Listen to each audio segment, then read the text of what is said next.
روزانہ کہیں نہ کہیں اخلاق کا کوئی نہ کوئی پہلو سامنے لاتے رہے ہیں۔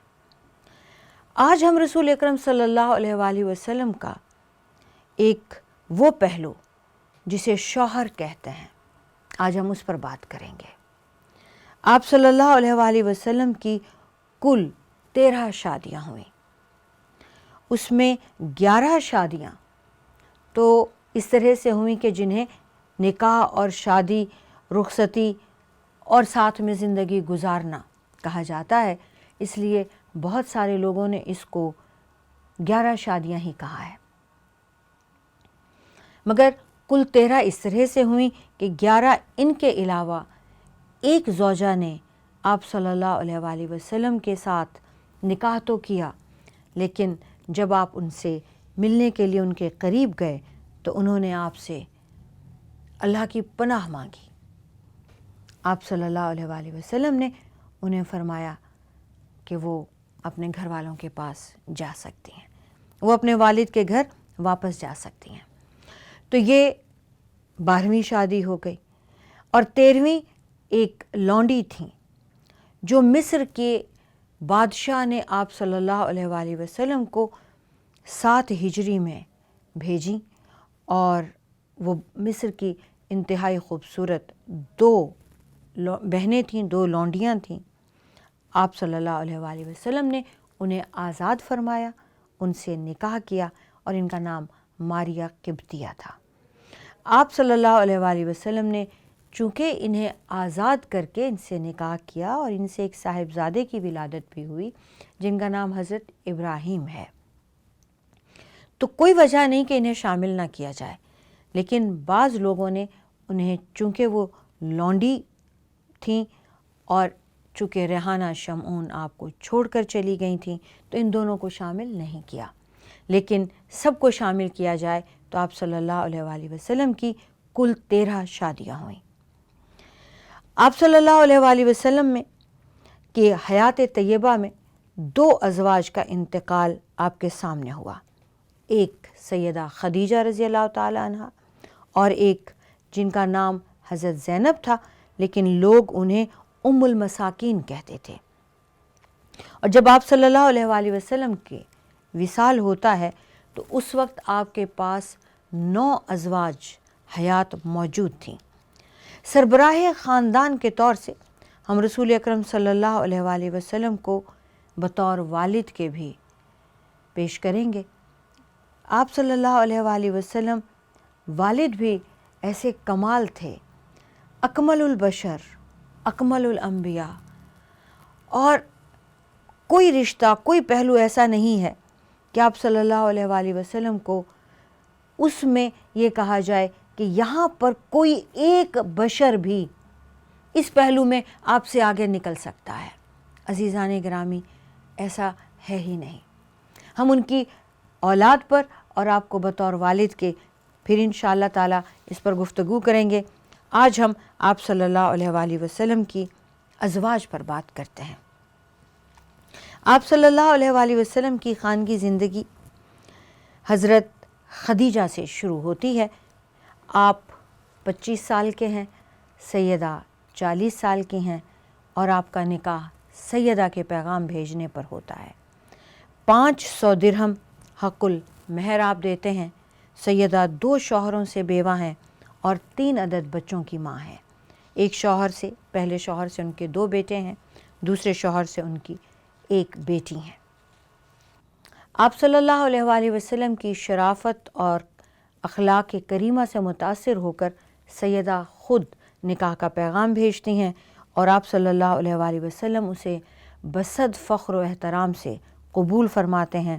اور آپ صلی اللہ علیہ وآلہ وسلم سیدہ کے بچوں کے ساتھ سیدہ کو قبول فرماتے ہیں، اور سیدہ کی زندگی میں آپ کوئی اور نکاح نہیں کرتے ہیں۔ 25 سال آپ صلی اللہ علیہ وآلہ وسلم سیدہ کے ساتھ رہتے ہیں، اس میں حضرت خدیجہ سے بڑھ کر آپ کسی سے محبت نہیں کرتے۔ سیدہ بھی آپ کو بے پناہ چاہتی ہیں، اور جب وحی کا سلسلہ شروع نہیں بھی ہوتا تو بھی آپ غار ہیرا تشریف لے جاتے ہیں۔ آپ اکثر متفکر رہتے ہیں عبادت کس طریقے سے کی جائے، اللہ کی معرفت کیسے حاصل کی جائے۔ سیدہ کو جب اس کا احساس ہوتا ہے تو آپ ان کے لیے ممد و معاون ثابت ہوتی ہیں۔ ہم جو آج کی بیویاں ہیں اور ہمارے علاوہ جو اور بھی آج کی خواتین ہیں، وہ اس بات کو کہاں برداشت کرتی ہیں کہ شوہر گھر کو ان کو چھوڑ کر کہیں جا کر بیٹھ جائیں اور پھر کئی کئی دن تک نہ آئیں۔ لیکن اس زمانے میں بھی سیدہ کی پاکیزگی کا، پاک بازی کا، محبت کا اور اللہ والی ہونے کا یہ کتنا بڑا ثبوت ہے کہ وہ آپ صلی اللہ علیہ وآلہ وسلم کے لیے خود سامان زندگی، کبھی ستو، کبھی کھانے پینے کی چیزیں لے کر، کبھی خشک چیزیں، کھجوریں لے کے، کبھی پانی لے کے، کبھی بچوں کو ساتھ لے کے غار ہیرا تشریف لے جاتی ہیں اور آپ صلی اللہ علیہ وآلہ وسلم سے جا کر یہ کہتی ہیں کہ ہمارا جی آپ کو دیکھنے کو چاہ رہا تھا، بچے بھی آپ کو دیکھنا چاہ رہے تھے، میں بھی آپ کو ملنا چاہ رہی تھی، آپ تشریف فرما ہے یہاں، آپ کو کھانے پینے کی چیزوں کی ضرورت ہوگی تو چلیں ہم آ گئے آپ سے ملنے۔ آپ صلی اللہ علیہ وآلہ وسلم کبھی کبھی 1 ہفتہ، کبھی کبھی 2 ہفتے تک، اور کبھی جب سامان ختم ہو جاتا تو تشریف لے آتے، اور یہ کبھی کبھی خود آپ کے لیے سارا سامان لے کر غار ہیرا چلی جاتی تاکہ آپ کی عبادت میں کوئی فرق نہ آئے اور یہ آپ کا چہرہ مبارک بھی دیکھ لیں۔ عزیزان گرامی، جب تبلیغ کا وقت آتا ہے آپ صلی اللہ علیہ وآلہ وسلم مصروف ہو جاتے ہیں تو یہ اپنا سارا مال آپ کے حوالے کر دیتی ہیں کہ گھر بار کے لیے بھی اپنے ہاتھوں سے دیں اور لوگوں میں تقسیم بھی اپنے ہاتھوں سے کریں، اور نان نفقہ کی ذمہ داری کو، پریشانی کو بھول جائیں۔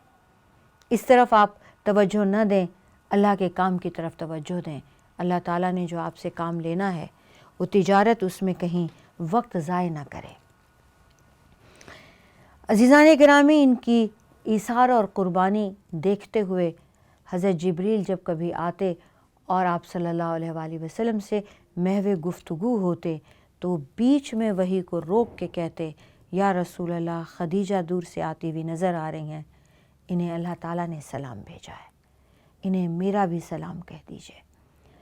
عزیزان گرامی، اس سے بڑھ کر خوش نصیبی کیا ہوگی کہ ایک خاتون جو سب سے پہلے کائنات میں ایمان لانے والی ہیں،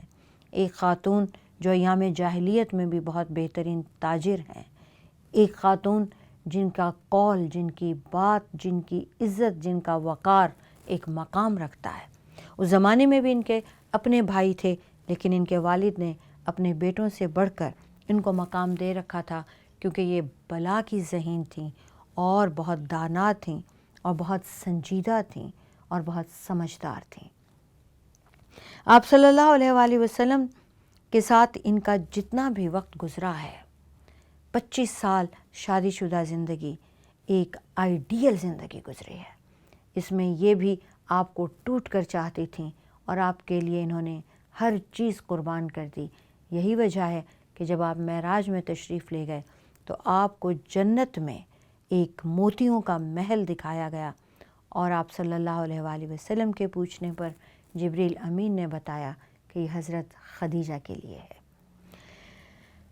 حضرت خدیجہ کی 4 بیٹیاں اور 2 بیٹے تھے۔ سب سے بڑی صاحبزادی کا نکاح انہوں نے اپنے بھانجے ابو العاص سے کیا تھا، اور جب وہ بدر میں قیدی بن کر آتے ہیں تو آپ صلی اللہ علیہ وآلہ وسلم فدیے کے لیے سب قیدیوں کو جب آپ فرما دیتے ہیں تو حضرت زینب اپنا ہار بھیجتی ہیں، جو قیمتی ہار ہے، یمنی عقیق اس میں لگے ہیں، اور وہ حضرت زینب اپنے شوہر کو آزاد کرانے کے لیے ان کا فدیہ بھیجتی ہیں۔ جب آپ صلی اللہ علیہ وآلہ وسلم وہ دیکھتے ہیں تو آپ پر رقت طاری ہو جاتی ہے، آپ کی آنکھ مبارک سے آنسو آ جاتے ہیں، اور آپ فرماتے ہیں کہ مجھے خدیجہ کے گلے میں یہ ہار یاد ہے۔ اسی طرح ایک مرتبہ آپ ٹیک لگا کے بیٹھے ہوتے ہیں، ایک دم کسی نے السلام علیکم کہا تو آپ جذباتی ہو کر ایک دم خوش ہو کر اٹھ کے بیٹھ جاتے ہیں، کہتے ہیں اللہم حالہ، ہائے اللہ، اے کاش یہ حالہ ہوں۔ سیدہ عائشہ آپ کے ساتھ بیٹھی ہوئی ہوتی ہیں، حیران ہو جاتی ہیں، کہتی ہیں کہ ایسا کیوں، اتنے پریشان، اتنے خوش، اتنے حیران؟ آپ فرماتے ہیں ان کی آواز میری خدیجہ کی آواز سے ملتی ہے۔ یہ حضرت خدیجہ کی بہن تھیں، جب وہ داخل ہوتی ہیں تو آپ صلی اللہ علیہ وآلہ وسلم کی خوشی دیدنی ہوتی ہے۔ حضرت عائشہ فرماتی ہیں کہ مجھے کبھی اپنی زندگی میں کسی سے رشک اور جلن نہیں ہوا جتنا رشک مجھے خدیجہ پر ہوا کہ رسول اکرم صلی اللہ علیہ وآلہ وسلم انہیں کبھی نہیں بھولے، اور ان سے محبت کا یہ عالم تھا کہ اگر آپ کے گھر میں ایک بکری بھی ذبح ہوتی تو آپ اس کا گوشت حضرت خدیجہ کی سہیلیوں کے گھر میں بطور تحفے کے بھیجتے۔ آپ صلی اللہ علیہ وآلہ وسلم ایک مرتبہ حضرت خدیجہ کی تعریف کر رہے تھے تو حضرت عائشہ خود روایت کرتی ہیں کہ میں نے آپ صلی اللہ علیہ وآلہ وسلم کے منہ سے جتنی تعریف کسی عورت کی سنی وہ سیدہ خدیجہ کی، اور جتنی زیادہ تعریف میں نے ان کی سنی کبھی میں نے کسی کی نہیں سنی۔ تو ایک مرتبہ میں نے اپنے رشک کا اظہار کر دیا۔ جب میں نے رشک کا اظہار کیا تو وہ الفاظ یہ تھے کہ یا رسول اللہ، اللہ نے آپ کو اتنی اچھی اچھی خوبصورت جوان بیویاں دی ہیں، اور اپنا اس میں اشارہ کیا جس میں کنواری بھی ہیں، تو آپ ابھی بھی اس بوڑھی خاتون کو نہیں بھولتے ہیں۔ تو حضرت عائشہ خود فرماتے ہیں کہ آپ صلی اللہ علیہ وآلہ وسلم میری اس بات پر رنجیدہ ہو گئے۔ آپ نے رنجیدہ ہو کر کہا، عائشہ، اللہ نے میرے دل میں، اللہ نے مجھے ان سے محبت نوازی ہے، اللہ نے میرے دل میں ان کے لیے بے پناہ محبت ڈالی ہے۔ ایک اور جگہ آپ صلی اللہ علیہ وآلہ وسلم نے فرمایا، اللہ نے مجھے حکم دیا تھا کہ جنت میں موتی کے محل کی خدیجہ کو بشارت دے دو۔ ایک اور جگہ آپ صلی اللہ علیہ وآلہ وسلم نے، سیدہ عائشہ ہی کی روایت ہے، فرمایا کہ عائشہ، کوئی بھی خاتون ان سے بہتر ہو ہی نہیں سکتی، انہوں نے مجھے اس وقت مجھ پر ایمان لائیں جب مجھے میرے اپنوں نے جھٹلا دیا، انہوں نے مجھے اس وقت سہارا دیا جب مجھے میرے اپنوں نے چھوڑ دیا، انہوں نے مجھ سے اس وقت محبت کی جب باقی لوگ مجھ سے نفرت کا اظہار کر رہے تھے، انہوں نے میری وہ اولاد کی ماں ہیں، اللہ نے مجھے ان کے بطن سے اولاد دی اور کسی سے نہیں دی، میں ان سے محبت یوں ہی کرتا رہوں گا۔ ایک مرتبہ حضرت عائشہ رضی اللہ تعالیٰ عنہا فرماتی ہیں کہ آپ صلی اللہ علیہ وآلہ وسلم ان کی اس بات کو سب سے زیادہ یاد فرماتے تھے کہ وہ معاون اور مددگار تھیں، انہوں نے کبھی بھی آپ سے کوئی شکوہ نہیں کیا، اور عزیزان گرامی یہی تربیت انہوں نے اپنی صاحب زادیوں کو دی۔ حضرت زینب کے شوہر بھی مالدار تھے، حضرت ام کلثوم اور حضرت رقیہ کے شوہر بھی مالدار تھے، حضرت علی اور حضرت فاطمہ کو ان کی یہ تربیت تمام عمر حصے میں آئی۔ حضرت خدیجہ کی وفات پر آپ صلی اللہ علیہ وآلہ وسلم اس قدر دکھی ہوئے کہ آپ نے اس پورے سال کو عام الحزن قرار دیا، غم کا سال۔ حضرت عثمان بن مطعون ایک صحابی ہیں، ان کی زوجہ خولہ بنت حکیم ہیں، انہوں نے آ کر آپ صلی اللہ علیہ وآلہ وسلم سے سیدہ خدیجہ کی وفات کے کچھ عرصے کے بعد کہا کہ یا رسول اللہ، فاطمہ چھوٹی ہیں، ام کلثوم اور فاطمہ کو نگرانی کی ضرورت بھی ہے، کیوں نہیں آپ نکاح کر لیتے؟ آپ صلی اللہ علیہ وآلہ وسلم ان کی اس بات کو سن کر خاموش ہو گئے۔ اتنے میں سودا بنت زمعہ، یہ دوسری زوجہ ہیں، یہ حبشہ ہجرت کر کے گئی تھیں اور اپنے شوہر کے ساتھ انہوں نے آپ صلی اللہ علیہ وآلہ وسلم کے ساتھ انہوں نے ہجرت کی تھی۔ ان کے شوہر سکران ان کا نام تھا، وہ یہ عمر رسیدہ تھیں، سکران کی وہاں وفات ہو گئی۔ ان کی وفات کے بعد ان کے پاس کوئی سہارا نہ رہا، یہ مکہ واپس آئیں تو اہل مکہ نے ان کے جو اپنے والد، اپنے بھائی اور اپنے رشتہ دار تھے، انہوں نے ان پر اپنے گھر کے دروازے بند کر دیے، یہ کہہ کر کہ جس کے دین پر ہو وہی جانے، وہی سنبھالے، اور اگر ہمارے ساتھ رہو گی تو پھر تمہارے لیے ایک ہی راستہ ہے کہ اسلام کو چھوڑ دو اور کفر پر واپس اپنے باپ دادا کے دین پر آ جاؤ۔ حضرت سودا بنت زمعہ آپ صلی اللہ علیہ وآلہ وسلم سے ملیں، آپ صلی اللہ علیہ وآلہ وسلم نے سکران بن عمرو جو ان کے شوہر تھے ان کی تعزیت فرمائی، آپ نے ان کے لیے دعا کی، ان کی تعزیت کی اور ان سے خیریت پوچھی۔ تو سودا بنت زمعہ نے اپنی خیریت کے ساتھ یہ بات بتائی کہ کوئی خیریت نہیں ہے، گھر والے کفر پہ مجبور کر رہے ہیں اور اب اس وقت ان کے پاس کوئی چارہ نہیں ہے۔ اسلام پہ رہتی ہیں تو کوئی گھر بار سنبھالنے والا، ان پر خرچ کرنے والا، ٹھکانہ دینے والا ان کا ساتھی سہارا نہیں ہے، کفر پہ واپس کیسے چلی جائیں۔ آپ صلی اللہ علیہ وآلہ وسلم بہت فکر مند ہوتے ہیں، اس پر آپ سے حضرت خولہ بھی کہہ چکی ہیں۔ ایک آدھ دن کے اندر ہی حضرت خولہ دوبارہ آتی ہیں اور کہتی ہیں یا رسول اللہ سودا کو بھی سہارے کی ضرورت ہے۔ یہ کافی بوڑھی خاتون تھی، سودا کو بھی سہارے کی ضرورت ہے اور آپ کو بھی